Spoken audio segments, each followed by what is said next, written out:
आज सन 2022 की 11 दिसंबर तिथि। आज यूनिसेफ दिवस, विश्व बाल कोष दिवस और आज ओशो जयंती भी। कुछ देर में हम ध्यान सत्र में भी जाने वाले हैं। 10-15 लोग एकत्रित होंगे वहाँ, उनके बीच में कुछ आध्यात्मिक ध्यान सत्र की बात होने वाली है।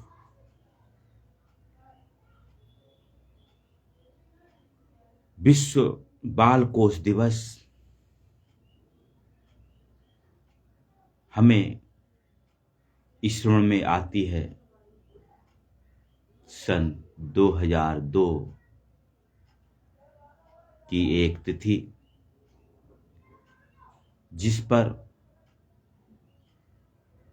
कुछ जिक्र हम करना चाहेंगे। यूनेस्को संयुक्त राष्ट्र ने मानवता विश्व कल्याण के लिए, मानव कल्याण के लिए, मानवता के लिए शिक्षा जगत में भारी बदलाव की वकालत की थी। यूनिसेफ का कहना था कि शिक्षा मूल्य आधारित होना चाहिए और इस पर अनेक देश काम करना शुरू कर दिए हैं। अपने भारतवर्ष में भी सन 2011-12 से अनेक राज्यों में कार्य प्रारंभ है और यह बात सही है, ठीक है कि हमें यदि मानवता को विकसित करना है, यदि हमें विश्व शांति लानी है, तब हमें मानव समाज को मानवता की ओर, मानवीय मूल्यों की ओर अग्रसारित करना होगा, आगे बढ़ाना होगा और व्यक्तित्व को, अपनी पूर्णता को, अपने व्यक्तित्व को, अपने योग को, अपने आल अल को, संपूर्णता को जानना जरूरी है। देखा जा रहा है समाज की दिशा क्या हो रही है, आजकल नई पीढ़ी की दिशा क्या हो रही है। किसी ने ठीक कहा है कि परंपरागत समाज, परंपरागत सामाजिकता मानवता का भला नहीं कर सकती और हमें खुशी है कि ऐसे में हर वर्तमान में कुछ ऐसे महापुरुष आते रहे हैं, कुछ ऐसी संस्थाएं खड़ी होती रही हैं जो मानवता की, मानव कल्याण की बात करती रही हैं। लेकिन परंपरागत समाज, परंपरागत सामाजिकता, परंपरागत संस्थाएं उधर आकर्षित नहीं हुई हैं और ये अफसोस की बात है। हर वर्तमान में महापुरुष हुए हैं, जीवित महापुरुष रहे हैं, लेकिन अफसोस परंपरागत समाज, परंपरागत सामाजिकता मृतक महापुरुषों को ताक पर रखकर पूजता रहा है। आज ही हम भगवत गीता के श्लोकों का अध्ययन कर रहे थे सुबह, तो उसकी व्याख्या में हमने जाना, चिंतन मनन करके हमने जाना,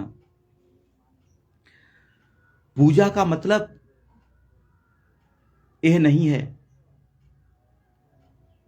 कि पूजा पद्धतियां कैसी हैं।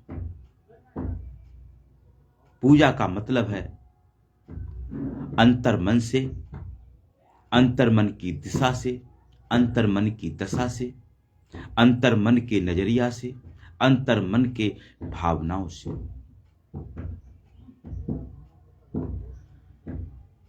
सहयोगियों, अच्छी बात है, अनेक पंथ हैं, अनेक संस्थाएं हैं, अनेक कथावाचक हैं, अनेक साधु संत हैं, लेकिन एक समानता है कि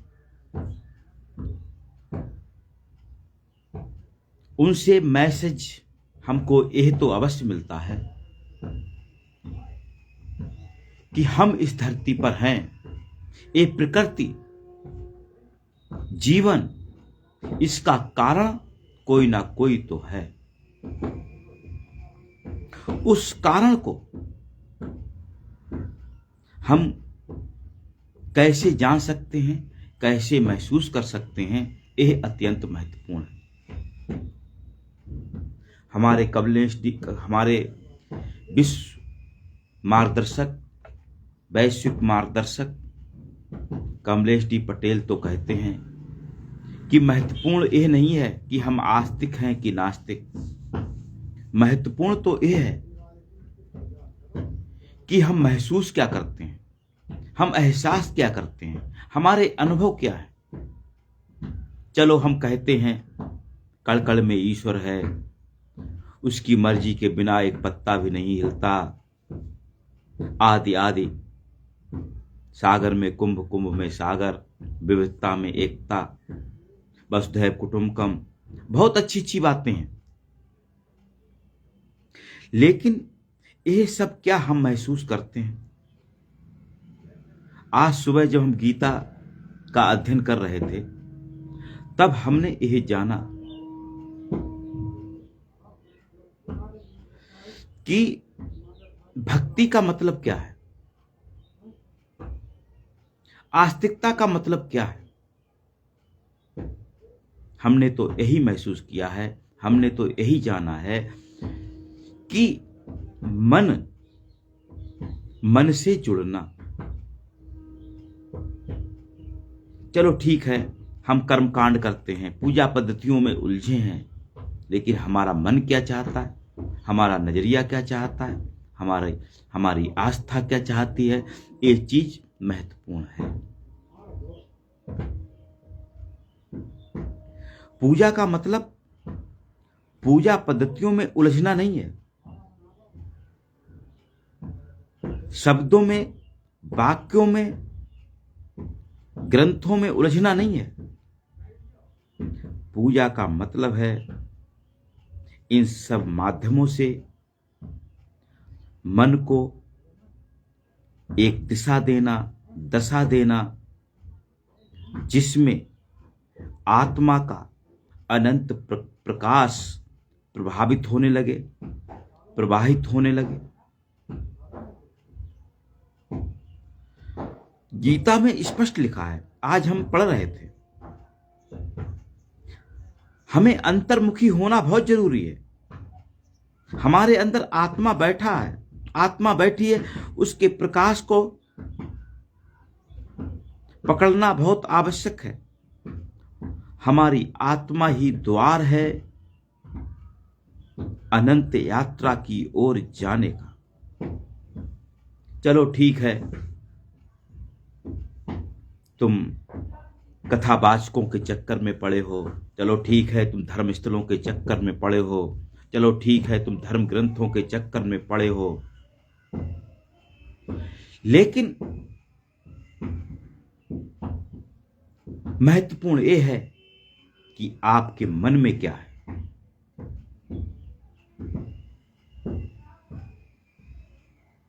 हमारे मन का रुझान किधर है, हमारा मन क्या चाहता है।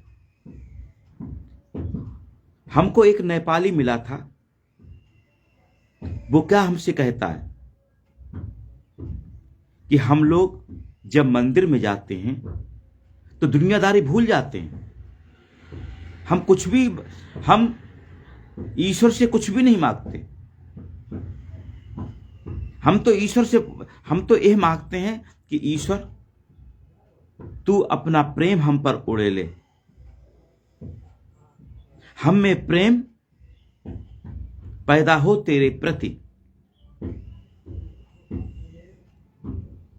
भक्ति का मतलब, आस्तिकता का मतलब यह नहीं है रुपया पैसा गाड़ी बंगला लोभ लालच आदि के लिए झूठ फरेब प्रपंच षड्यंत्र। समझे? और श्रीमद् भागवत जो गीता है, भारतीय संस्कृत का सार है। हमारे कमलेश डी पटेल दाजी कहते हैं कि हर अभ्यासी को प्रतिदिन गीता का अध्ययन करना चाहिए। चारी जी भी यही कहते थे। और आज से 2000 वर्ष पहले पूरी दुनिया में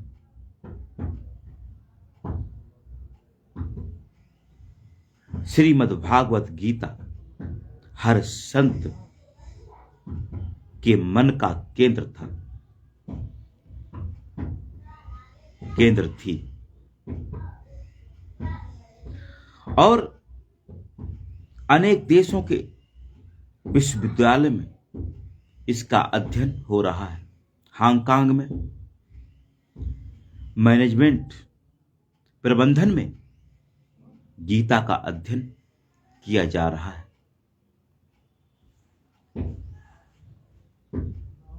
सनातन, हम सब सनातन में हैं। जगत का कण कण सनातन में है। हमारे कोई भी पंथ हो सकते हैं, हमारे कोई भी देश हो सकते हैं, हमारे कोई भी रीति रिवाज हो सकते हैं, हमारे कोई भी पूजा पद्धतियां कर्मकांड हो सकते हैं, लेकिन जगत का कण कण सनातन यात्रा में है। सागर में कुंभ, कुंभ में सागर है। ये कहने से काम नहीं चलता कि हम सनातनी हैं। भारत का मतलब है भा प्लस रत। सन 2002 में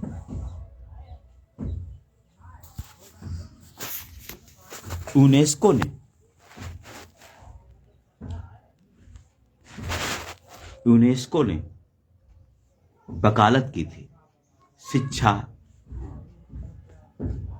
मूल्य आधारित होनी चाहिए। हमें अफसोस है यूनिवर्सिटी टॉपर भी अच्छे इंसान नहीं हो पा रहे हैं। 100% अंक लाने वाले भी बेहतर इंसान नहीं हो पा रहे हैं।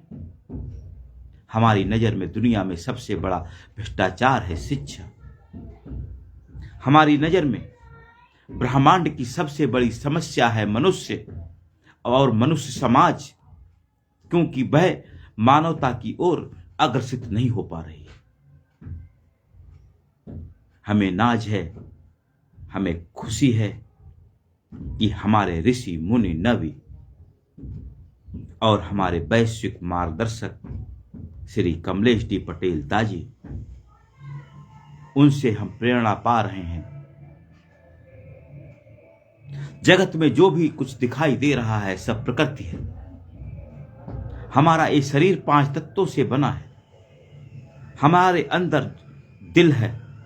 दिल अनंत यात्रा का प्रतीक है। हमारा दिमाग, हमारा दिल, हमारा ये हाड़ मास शरीर न हिंदू है न मुसलमान है। हमें यथार्थ की ओर चलना होगा, हमें सत्य की ओर चलना होगा। हमें आश्चर्य होता है, अनेक लोग ऐसे मिलते हैं नगर में, गांव में, योगा के नाम से अनेक हरकतों में नजर आते हैं, लेकिन आखिर योग है क्या? योग केवल शारीरिक क्रिया नहीं है, योग है मानसिक क्रिया। आज जो हम गीता का अध्ययन कर रहे थे उससे हमको स्पष्ट हुआ, हमारी मानसिक क्रिया क्या है, और प्रकृति प्लस ब्रह्म, आत्मा से जुड़ना। श्री अर्धनारीश्वर व्याख्या क्या कहती है? प्रकृति और ब्रह्म में संतुलन। योग का उद्देश्य है अपनी संपूर्णता से जुड़ना।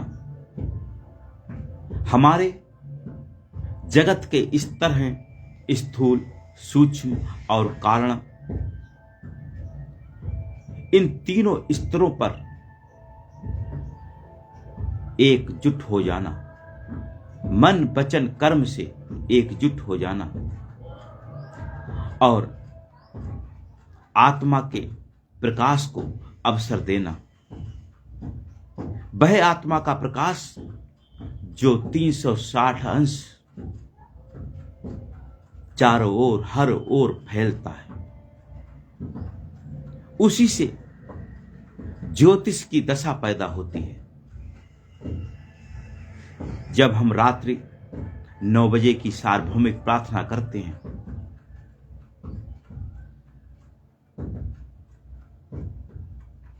हमारा दिल दिव्य प्रकाश से भरा हुआ है।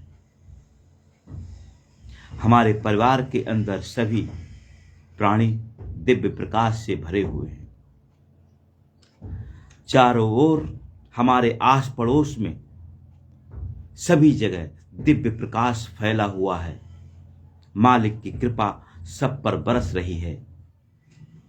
नगर में, गांव में, जनपद में, राज्य में, देश में, पूरे ब्रह्मांड में मालिक की कृपा और दिव्य प्रकाश भरा हुआ है। सागर में कुंभ, कुंभ में सागर। और जगत में जो भी स्त्री पुरुष हैं, उनके दिल में धर्म, दया, सेवा, करुणा आदि पैदा हो रही है। हम सब भाई बहन हैं। सागर में कुंभ, कुंभ में सागर।